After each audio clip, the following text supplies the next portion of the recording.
Israel Hamas की अंतहीन जंग के बीच उम्मीद की किरण है। इजरायली बंधकों के घर लौटने की और गाजा की आम जनता की सुरक्षित निकलने की।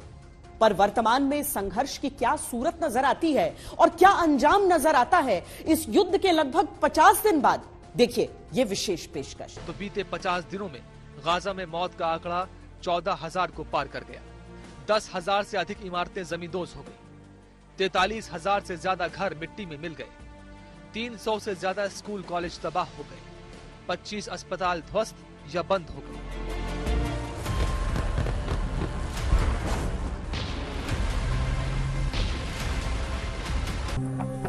फिलहाल जंग रुकी है तो गाजा में मदद के लिए जरूरी सामान की सप्लाई भी तेज है।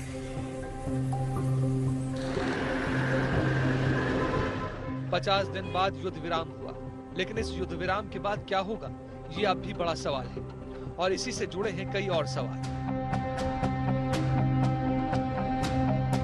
4 दिन बाद सीज फायर खत्म होगा या अब भी बढ़ेगी? क्या सीज फायर के बाद फाइनल जंग लड़ेगा इजराइल?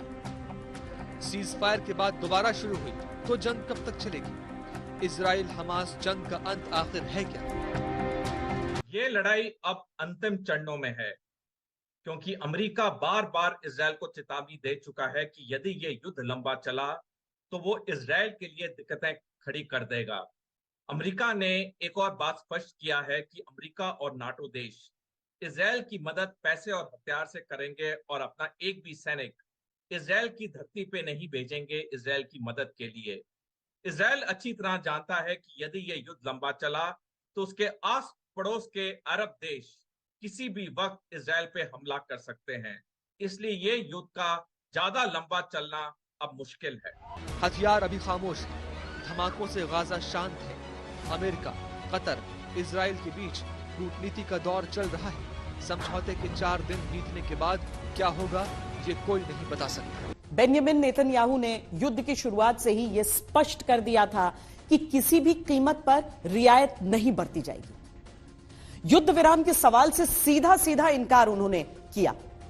फिर ऐसा क्या हुआ कि स्थिति इस मुकाम तक पहुंची? नेतन्याहू युद्ध विराम को राजी कैसे हुए, जबकि बात बहुत पुरानी नहीं है जब नेतन्याहू ने युद्ध विराम की बाइडेन तक की पेशकश ठुकरा दी थी। युद्ध विराम को हमास के सामने आत्मसमर्पण बताने वाले नेतन्याहू आखिर क्यों अस्थायी सीजफायर के लिए मान गए? तो क्या ये युद्ध विराम नेतन्याहू की कोई रणनीति है? क्योंकि 4 दिन के युद्ध विराम के साथ ही इजरायली सेना ने सारी कसर निकाली। लाखों शरणार्थी भागकर दक्षिणी गाजा के रफा पहुंचे थे। इजराइल ने वहां एयर स्ट्राइक करके 100 से ज्यादा फिलिस्तीनियों को मौत के घाट उतार दिया। इसे क्या माना जाए, युद्ध विराम या कोई रणनीति? युद्ध विराम के बीच असली युद्ध।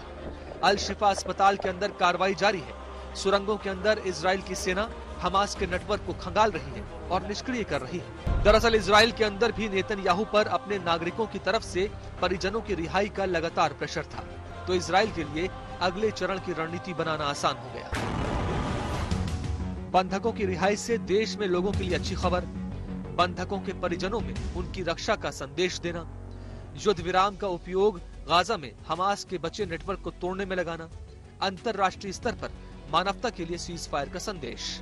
कई देशों का फोकस इजराइल पर हमला नहीं बल्कि हमास के प्रोपेगेंडा की तरफ जाने लगा। इजराइल पर बंधकों की रिहाई का बड़ा दबाव था। बंधक समझौता बेसिकली कतार, ईरान और मैं समझता हूं कि अमेरिका और कुछ यूरोपियन कंट्रीज भी इसमें शामिल थे। बैकडोर चैनल से बहुत कुछ हुआ है।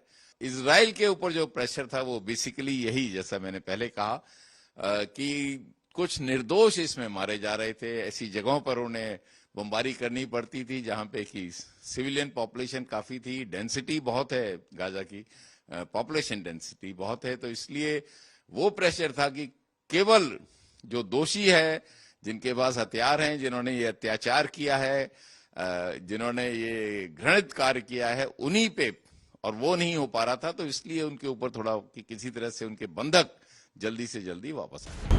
युद्ध विराम के बाद इजराइल फिर से युद्ध को नए सिरे से और नई ताकत के साथ शुरू करने के लिए प्रतिबद्ध है। लिहाजा इस युद्ध विराम को बड़ी रणनीति के तौर पर भी देखा जा सकता है।